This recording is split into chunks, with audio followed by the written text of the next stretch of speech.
Is Daily Blast Live. We're talking about what you're talking about. Real, honest, entertaining, live. DBL starts right now. 3, 2. Strong, very strong, Yes. wasn't it? I felt that. Welcome to DBL. It's Wednesday, November 18th. I am Tori, here with my dear friends, Al and Lindsay. You both look beautiful. Thank you. So do you, Tori. Good to know we're dear friends, too. Yeah, dear friends. You only hear that at like a funeral. It's I kind of know. weird. You know what? I'm bringing it back. Okay. I'm bringing it. All right. We begin with more good news today about a coronavirus vaccine. So drug maker Pfizer says the final analysis of its vaccine now shows it's 95% effective on patients, including seniors. This is wonderful news. The company plans to submit it to the FDA within days. Meantime, the FDA just approved this at-home test kit for COVID-19. So it'll give you results in about half an hour, but it will require a prescription. All of these new tools can't come soon enough, as the White House Coronavirus Task Force just came out with a serious new warning about the fall surge, saying, quote, there is now aggressive, unrelenting, expanding, broad community spread across the country without evidence of improvement, but rather further deterioration. Current mitigation efforts are inadequate and must be increased. To sum it up, it means we ain't doing enough. Currently, 47. Really? Seriously, Yeah. that's all you have to say. 47 states are now labeled as red zoned states. When have we ever agreed with 47 states on one thing? That's everywhere except Vermont, Maine, and Hawaii. Speaking of which, we're already seeing these more empty shelves at stores across the country as people stock up ahead of another possible lockdown. We aren't doing it. We're not doing anything. So we're going to have to do it again until we get it right. I feel like it's an A, B to C thing, and we're not, somehow there's a disconnect. What do you think, Linz? I think we still have this disjointed state by state, do what you want, Right. free for all. And here we go again. I feel much calmer this time, so I probably won't go running to the grocery store to get the same amount of toilet tissue that I got last time. How about beans? I got a lot of Beans and all that Why? stuff. Because I thought, oh You God. Huck Finn? No one wants that. Look, I'm not following. I'm like you, Lindsay. We did this once with the fighting over the toilet paper, the wipes. I think everybody's kind of stocked up on that stuff. I think now we need to stop with the easy stuff, which is panic buying, yelling at people on the internet, and just get ready to like really hunker down. Let's try that. We've tried everything else. We've tried the arguing. We've tried the name calling. It doesn't work. We've tried the weddings. We've tried the frat parties. Here we are. Let's just Netflix for 3 months and see if we can get past From this. your lips to God's ears, I just don't know if everyone agrees with you. There's a great amount of people that don't agree. I do want to give you this update I found on my phone. North Dakota has the highest mortality rate in the world. 1 in 1,000 people of their residents are dead. Wow. I needed to say that so you heard a wow, because we're starting to get lost and numb to the numbers. Crazy, right? Yeah. All right, lock it down, people. Well, a major grocery store chain is getting a lot of pushback. It's all over the advertisement the store published saying, hosting, plan a super spread. Ay, with pictures of shrimp, fruit, cheese platters. The store has apologized, saying that in hindsight, the choice of words was poor, but it had no intentions of insensitivity. Al, is this, you're the jokester. I find that, it's not funny. I don't know, were they trying to be funny? I think so. Really? Yeah, a spread, a super spreader. First of all, anybody that's eating shrimp, like off somebody's table that's not on ice. I've had good shrimp at places. What about you? I don't know, maybe the wrong people were in the room. We saw this happen time and time again with advertising campaigns that go wrong, and these come out way quicker than advertising campaigns in magazines. And so I think somebody just said, it's just the wrong this is a good time. idea, we call it a spread, and then somebody thought it was funny. But It I'm was a sure, fail. Lindsay, when you post something, don't you ask your boyfriend, Kyla, does this come off weird? Does this sound like I'm I mean, angry? not or is every this time. Let's say I was. But if you were about to launch an ad campaign, would you be like, is this weird? And then somebody would yeah, be like, he talks me off the ledge Like, sometimes. where's the one guy? some Gen Zer in the back, like, I don't want to get fired, but that looks crazy. Yeah. It's a lot of yes men, and it was just read the room. Probably not the best time to do a super spreader pun. Even I wouldn't. Or have a party. Let's start there. Yeah, or have a Okay, party. There we That's go. a good point as well. Whew, all right, well, we have a couple of crazy viral videos. First up, here's something you don't expect to see on the streets of New York City. A man with a flamethrower hops on top of a city bus. I love narrating these. He was filmed firing the weapon into the air over and over again. Turns out it may all have been part of a Wu-Tang tribute music video by a local rap artist. Police say they're investigating. What would you do if you saw that, Lindsay? It's too smushed in New York for this nonsense. Like, I would get annoyed. What are you doing? A flamethrower? What are you doing? That's ridiculous. Do you not want to celebrate Woo Wednesday like it is this Wednesday? I'm saying a I flamethrower sure is do. extreme. You can just get a lighter, put your lighters up. Little kid boys. Can I don't know why you need a flamethrower. What's Woo Wednesday? Every Wednesday, obviously our cameraman Rob's a big Wu-Tang Clan fan, so am I. Patty, our incredible executive producer, is as well. You wear some Wu paraphernalia, listen On to some Wednesdays? Yes, or you listen to it on the car. Just get your mind right for the Should day. I get you a bus to stand on top of and a flamethrower? How are you correlating If you these have two? access, why not? He's on the. If somebody's got a flamethrower, don't you want them to be on top of a bus? It's true. You're right. They're pointing it straight ahead. It's a better sight. That's true. All right, next up, extreme road rage. Oh, these make me so nervous. Caught on camera, and a warning to our viewers, this video is a little graphic. It was reportedly all over a parking spot in Queens, New York. A man with a baseball bat begins to smash a white car. So you see oh God, the car quickly turns to hit, oh my gosh, and then plows through a local bakery with the man on his hood. What is wrong with people? In television, it's bad to have dead air. I'm sorry, we're not talking because our mouths are wide open. 100%. There are pedestrians. That is insane. I didn't watch this video before the show. I like to find out as I narrate. Yeah, I wanted me to too. see, and I was about to say, I know how road rage gets in New York. You know, sometimes you flip somebody off every now and again. New Yorkers are rude. Everybody knows that. But this is extreme. This is ridiculous. When did we start using our cars as like weapons, like in protests Right, now? that's crazy. I think there's that thing where like they say, don't pull out your gun unless you're ready to use it. I think it applies to situations like this because when you have road rage, you're like, I don't like that woman. I'm going to throw this at her car. But in my head, I'm not prepared for what you're about to do. Right. So I did that, and now things escalate, and now you have yourself driving. I mean, that's attempted murder. I don't know what that is. Well, yeah, when you use a car, it's like it can be used as an actual weapon. That's what they use in court in the law. Well, coming up on DBL. Woo! Wow. We're reliving the moment when celebrity medium Matt Frazier sent chills down Erica's spine with his psychic visions. And People magazine crowned the new sexiest man alive. Thank you. Al, congratulations. you behind that blur? I mean, it's clearly me. It's not. We'll reveal the hot hunk coming It's up me. next. It's Come not. back. It's me. Definitely not.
Welcome back to DBL. Ladies and gentlemen, it's Michael B. Jordan. I thought we were going to do it backwards, has been named People's Magazine's sexiest man alive. They spelled my name wrong in the prompter. It's really wrong. Really wrong. Not one letter. The actor posted the cover on Instagram, writing that his grandma is looking down saying, "That's my baby." He told people that his mom, aunts, and grandma were big fans of the annual issue. So he's known for appearing as the villain in Black Panther alongside the late Chadwick Boseman. He also played Apollo Creed's son, Adonis, in the movie Creed with Sylvester Stallone. Michael made the big reveal on Jimmy Kimmel last night. Jimmy even awarded him his trophy, which was a mirror. Oh my God. Okay, so first off, I want to just talk about Michael B. Jordan, but also a lot of people writing in being like, is this not a double standard? Like, we're like, look at the hot hunk Michael B. Jordan. We wouldn't do this for women, would we? Anymore? Sports Illustrated swimsuit issue? I mean, I think that would be a different story nowadays after, I mean, am I being too sensitive? I think you're being a little PC. Okay, now let's Michael talk. B. Jordan, and excuse me, Colin, my boyfriend, but he is very hot. I'm sorry. Way to go out on a limb there. I'm sorry, I was going to just say, he deserves this. He's been deserving it for a couple of years now. He is, you're absolutely right, gorgeous. I just hope I'm not being a double standard. I was looking at the clips we were showing. I was like, can a man's chest look like that? I was like, how do you do The whole Black Panther movie, I'm like, huh? Yeah, it's distracting. And can I be honest, he works very hard at the craft. I know I sound like such an LA person, but he cares a lot about acting instead of just looking good. Right, and that matters because you It's see the guys longevity, you know? that were kind of heartthrobs to start their career, like Matt Damon, that worked on the craft and they became great actors, and some guys were just, I'm the good-looking guy in Twilight, and then you never hear from them again. That's right. So. I love that he said his family keeps him humble because, like, his family will tell him calm down, and I think that all of us can relate to our parents. Like, nobody cares. Tell me something else. Totally. Tell me something else. All right, we got this other story for you. Matthew McConaughey reveals, and I didn't understand this, he was estranged from his mom for 8 years because she was obsessed with his fame.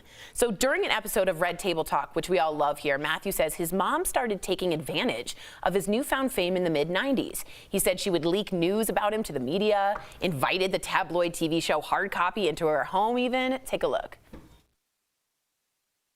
Mom's leading the camera going, and there's the bed where I caught him with Michelle. You know what they're doing? No big deal because she didn't last. Over here's the bathroom. And of course, I walked in him on there and caught him doing you know what before as well. But don't worry about it. It's no big deal. And over here, I'm going, holy Mom, you got Hard Copy in my bedroom. She goes like, oh, that. Oh, I go, yeah, that. And she goes, I didn't think you'd find out. That's even worse, to be honest. Now, let's be honest, there were some deeper levels of some abuse going on between his parents and a very hard divorce, then remarry, then divorce, remarry. They're not unconventional parents. So there was more to that estrangement. But have you ever had a member of your family kind of dealing with this estrangement or into your fame? I'm not famous. I'm not famous. This is more of a cute story that I love. Right. But, you know, when I perform in my hometown of Cleveland at the Hilarities Comedy Club, they're a great comedy club, you know, my family comes out. And comp tickets, I can get some tickets, but not that. Tell people what comp tickets are. Yeah, complimentary tickets. So I'd be like, oh, you know, my mom and my aunt. And I had an aunt that that's going to remain nameless, and she sent me a text, and she was like, we're going to need 30 tickets for the 8 o'clock show. I was like, we can't do that because we're going to bankrupt the club. We can't. 30 tickets? We can't. That's like thousands of dollars. We can't. But it's get just like 2 or 3. My baby's performing. We can just use this showroom as our living room. So It is true. Once you're generous, then it's like expected, and that's frustrating, I think. It's like, come on, it's not a free-for-all. And yeah, I love that he told his mom, loose lips sink ships. Tell his mom. He said in the interview, because I think it's important that, like, your family doesn't treat you any different. That's what a lot of people always talk about, that my family and people that I love didn't treat me any different. And I think that's like I agree with you. Also, if you look now, she's been quarantining with them, and she's on every Instagram with Camilla McConaughey, his wife. They seem like the happiest family, so I was really shocked to find this out. But in his book, Green Lights, he discusses this, and he said it was hard being raised with such unconventional parenting. And so I want to read that whole book. Yeah, and it shows you every relationship doesn't have to come to an end. Maybe just an 8-year break. Think on it. That's and we'll circle back in 2 presidential terms to see if you've gotten yourself together, and she did. So good on her. Circle back. Yes. Right. All right, coming up on DBL, reality star and medium Matt Fraser blows us away with his psychic visions. Don't miss the moment that gave Erica goosebumps. Coming up next.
Welcome back to DBL. For psychic medium Matt Frazier, connecting to the supernatural world is just another normal day. Well, earlier, Eric and I spoke to Matt, who had some messages from the other side. Take a look. Your father, he just showed me his writing. Shut the hell up. You had his writing tattooed on you? Yes. Matt Frazier, welcome to DBL. You are a psychic medium, but I really want you to explain that for like a kindergartner. How does that work for you specifically? Did you lose your husband as well? My second husband, yes. How many husbands did you have? My third. God bless. You know, I really don't know how it works. All I know is that I see and hear dead people. I grew up having this gift. It was something that actually ran in the family. My grandmother was a medium who passed it on to my mom and then in turn passed it on to me. Well, I am a believer. So who's the most surprising deceased person who's appeared to you? Well, the most surprising, I would have to say, is Joan Rivers. I remember that someone came to me for a private reading, can't say who because I know it is confidential, but they came to me and all of a sudden I was seeing Joan Rivers, and I gotta tell you, I was starstruck. The moment that she came through in the reading, I couldn't believe what I was seeing. It was like meeting her in real life, just in the afterlife. And that's how our loved ones come through. You know, when I see them, I see our loved ones in spirit, without illness, without being upset, you know, without the illness that they had here in the physical world, but they do carry their personality. That's what you want with Joan Rivers. Matt, we have to know, can you now see anyone around us now, like right now? Absolutely. So the moment that I'm connecting with you, right away with Erica, her grandmother's right behind her. We talked about it. Oh my God, that's so weird. The moment I'm connecting, her grandmother's right there, so strong around you, so very proud, and your grandmother was like the glue. Like, she held everybody together here in this world. And more importantly, she was so obsessed with you when she was here in this world. She was literally like your mother. She shows me her being spending morning times with you, and she used to be obsessed with your hair because she's standing behind you and she's touching your hair when I'm connected. Oh my God. Do you remember that? Yes. Okay. So what's going? I mean, now I'm like, what else do you see? What else is happening? Well, first of all, your grandmother's stepping forward because this was a woman who had suffered before her passing. She's telling me when I'm connecting with her that it was really hard for her to leave this world because there were so many things that were going on with her medically. First of all, when I'm connecting with them, Spirit will put me back in their body and show me what they had gone through. And when I'm connecting with your grandmother, she was telling me there was issues with her breathing and there was issues with her lungs before she had passed. And she tells me that at the end, it's like she was in a coma. She tells me she really couldn't speak and she really couldn't talk. She says, and I never got to tell her goodbye. She says, I never got to tell her how much that I loved her. Yes, it was implied, but your grandmother wishes that she had those final moments with you to let you know how much she truly cared about you. Erica, we always knew. We always and she appears often, so she's always in this room. Thank you. And here's the thing, Erica, as well, is that when I'm connecting with her, she's also got a child that's with her that passed as well. A child? Wow. Yes. This was actually a baby, so I don't know who lost the miscarriage or lost that soul, but that soul's there with your grandmother. Wow. Recently? No, I don't know if it was recent or not, but your grandmother has this soul that's in her arms on the other side. Wow. Wow. Wow. Oh, Did I freak you out? I'm sorry. You're looking at me like you're oh my God, that is like crazy that you would say that right now. Wow. Do you want me to take this question? Okay, thank you. Well, Thank no, you. it's her way. I don't know if you feel comfortable talking about that or not, but she has that baby on the other side, which is her way of validating to you that that child is safe and at peace. Because even if a soul was never born here in this world or never got to be born here in this world, those souls are still with our loved ones on the other side. And your grandmother's saying, make sure that you pray. You know, I hear all your prayers. She hears the things that you're saying to her and that she's watching over everything. Oh my God. Are you freaked out right now? I'm not freaked out. I just like, that was like so, wow. Wow. Something you might needed to hear. Yeah, thank Yeah. you. I'm like, oh my God, I feel like it's weird. Like I feel this pressure like on my chest right now. Like it just, Connection. that was like, Connection. wow, Matt.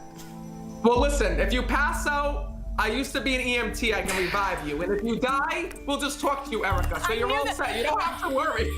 You're with the best person right now. Matt Frazier, you kind of blew us away. Erica's gonna need some oxygen, so if you can help figure that out for us as a former EMT, that'd be great. Thank you so much for chatting. And honestly, thanks for stopping by and giving healing and closure to so many people. And we love your jacket. Thanks for Oh, thank you. I gotta tell you that I absolutely love what I do. I really do. It You know, shows, it and shows. my whole goal is to reach as many people as possible, to show you that your loved ones are always right here. They never leave you. And more importantly, that you're never alone. When you think about them, when you reminisce about them, they're right there and by your side, and your loved ones are always with you. What a lovely thought. That's so good to know. Thanks, Matt. We'll be right back. Promotional consideration is brought to you by this.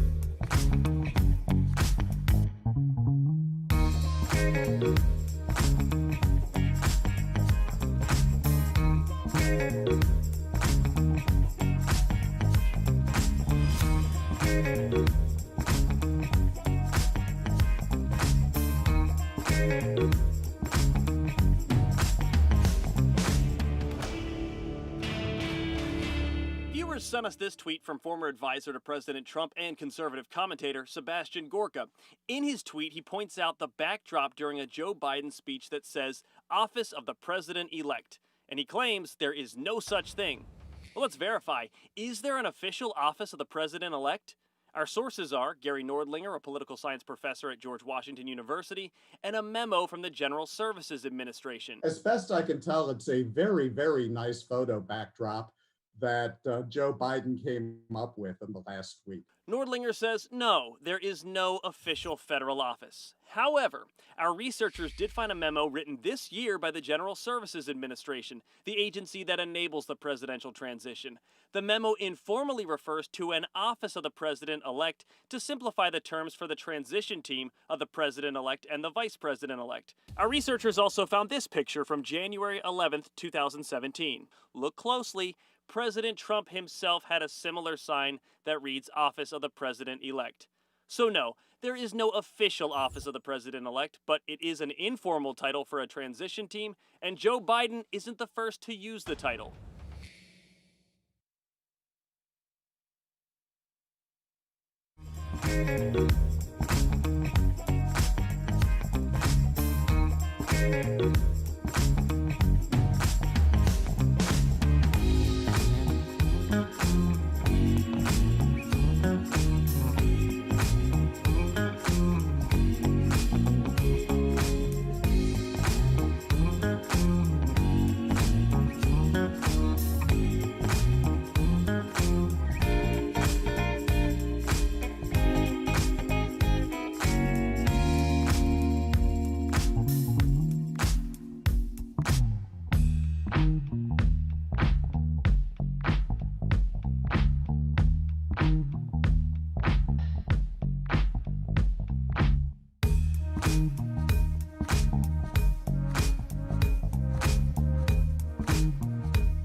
I love a good back shot. Well, welcome to DBL. New research shows more people are taking, it's right where the fat is, are taking advantage of open enrollment because of the COVID-19 pandemic. We're chatting about it in this DBL Health Alert presented by Health Markets. Oh, Lindsay, I got Lindsay giggling. And Al. Okay, if you haven't signed up during open enrollment, the clock is ticking. 64% of workers surveyed say they want to pay more attention reviewing their employee benefits this year. 27% plan to increase their life insurance or hospital insurance. Stop. And 57% reported financial stress or hardship this year. There are so many plans out there. It's all about finding the right one for you. We've made it easy to find the best and most cost-effective Medicare Advantage plan. Just call 1-800-800-9974. So we have some comments for you guys. The first one is Douglas. So everyone in this together, protect one another, yet hoard all the supplies for themselves, hypocrites. And then Golden Sea, and I want to get your take out. It's not the bleeping apocalypse, people. Calm the bleep down. Wow. Yeah, I mean, we're at a strange point, and so we have to all decide. We're not going to avoid this backshot thing. I'm sorry. That was a weird thing to say. We gotta not address that. Okay, let's talk about COVID now. I would just say that, you know, as a group of people, we have to make a decision about, do we want to have life back to the way we got used to it, or just stay with the arguing? That's the only decision. And if indecision means we stay here, and that's a decision too. All right, DBL's new every day. You'll never know what to expect. We'll see you same time, same place tomorrow.